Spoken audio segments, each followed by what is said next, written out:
प्रिय मित्रों, बोलो एकादशी महारानी की जय।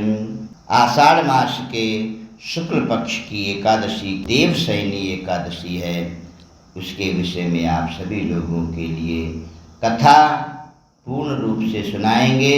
आप सभी लोग ध्यान पूर्वक सुनिए।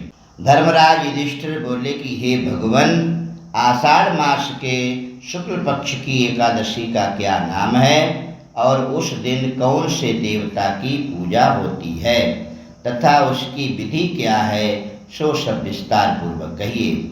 भगवान श्री कृष्ण नंदन बोले कि हे राजन, एक समय नारद जी ने ब्रह्मा जी से यही प्रश्न पूछा था। तब ब्रह्मा जी बोले कि हे नारद, तुमने कलियुगी जीवों के उद्धार के लिए सबसे उत्तम प्रश्न किया है, क्योंकि एकादशी का व्रत सब व्रतों में श्रेष्ठ है।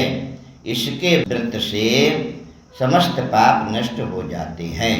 इस एकादशी का नाम पद्मा। इसके व्रत करने से विष्णु भगवान प्रसन्न होते हैं। मैं यहाँ एक पौराणिक कथा कहता हूँ, ध्यान पूर्वक सुनो। सूर्यवंशी राजा मानधाता अयोध्या जी के राजा हुए। वह एकादशी के लिए सत्य व्रत रह करके और नियम के अनुसार प्रजा के साथ में व्रत किया करते थे। अपनी प्रजा को पुत्र की तरह पालते थे। इसकी समस्त प्रजा धन धान्य से परिपूर्ण थी और सदैव सुख पूर्वक रहती थी। उसके राज्य में कभी अकाल नहीं पड़ता था। एक समय राजा के राज्य में 3 वर्ष तक वर्षा नहीं हुई, जिससे राज्य में अकाल पड़ गया और प्रजा अन्न की कमी के कारण अत्यंत दुखी रहने लगी। राज्य में यज्ञ होना बंद हो गए। एक दिन प्रजा राजा के पास में जाकर के प्रार्थना करने लगी कि हे महाराज, समस्त विश्व की सृष्टि का मुख्य कारण वर्षा है और इसी वर्षा के अभाव से राज्य में अकाल पड़ गया है और अकाल से प्रजा मर रही है। हे राजन, आप कोई ऐसा उपाय बतलाइए जिससे हम लोगों का दुख दूर हो। इस पर राजा मानधाता बोले कि आप लोग ठीक कह रहे हैं। वर्षा के ना होने से आप लोग बहुत दुखी हैं। राजा के पापों के कारण ही प्रजा को दुख भोगना पड़ता है। मैं बहुत सोच विचार कर रहा हूँ, फिर भी मुझे अपना कोई दोष दिखाई नहीं दे रहा है। आप लोगों के दुख को दूर करने के लिए बहुत यत्न कर रहा हूँ। ऐसा कहकर के राजा मानधाता भगवान की पूजा करके कुछ मुख्य अपने सेवकों को साथ में लेकर के वन को चला गया। वहाँ पर ऋषियों के आश्रमों में घूमते घूमते अंत में ब्रह्मा जी के पुत्र अंगिरा ऋषि के आश्रम में पहुँचा।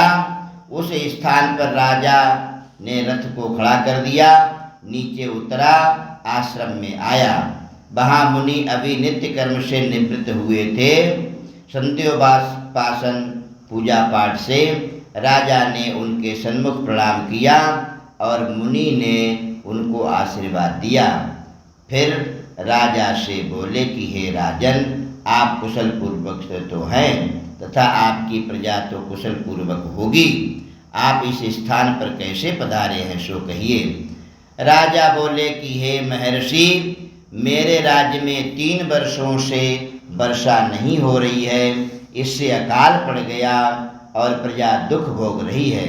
राजा के पापों के प्रभाव से ही प्रजा को कष्ट मिलता है, ऐसा शास्त्रों में लिखा है।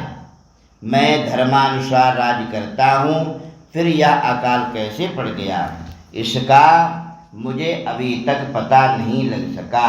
मैं आपके पास इसी संदेह को दूर करने के लिए आया हूँ। आप कृपा करके मेरे इस संदेह को दूर कीजिए और प्रजा के कष्ट को दूर करने के लिए कोई उपाय बतलाएं। मैं सारे उपाय करने के लिए तैयार हूँ। इस पर वो ऋषि बोले कि हे राजन, यह सतयुग सब युगों में श्रेष्ठ है। इसमें धर्म के चारों चरण सम्मिलित हैं। इस युग में ब्राह्मणों को तपस्या करना तथा वेद पढ़ने का ही अधिकार है, परंतु आपके राज्य में एक अन्य जाति का व्यक्ति तपस्या कर रहा है। इसी दोष के कारण आपके राज्य में वर्षा नहीं हो रही है। यदि आप प्रजा का भला चाहते हैं तो उसके लिए मार दीजिए। इस पर राजा बोले कि हे मुनीश्वर, मैं उस निरपराध तपस्या करने वाले को क्यों मारूं? आप इस दोष से छूटने का कोई उपाय बतलाइए। जो तपस्वी है, किसी भी जाति का हो, सभी को भगवान की भक्ति करने का अधिकार है। तब ऋषि बोले कि हे राजन, ये तुम ऐसा ही चाहते हो तो आषाढ़ मास के शुक्ल पक्ष की पद्मा नाम की एकादशी का विधि पूर्वक व्रत करो।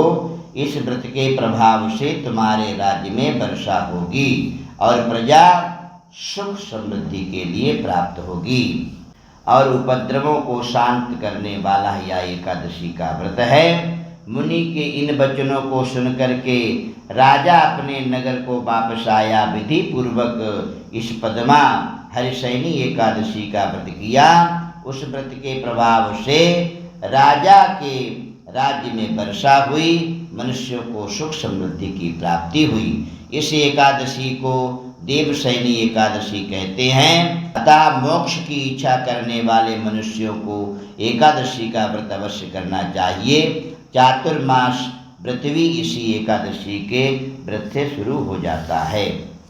हे कुंती नंदन, आप इस एकादशी के विषय में सुन चुके हैं और इनके नियम धर्म कर्म क्या है वह मैंने पहले वीडियो चढ़ाई है, उस पर आप सभी लोग श्रवण कर सकते हैं। बोलो एकादशी महारानी की जय।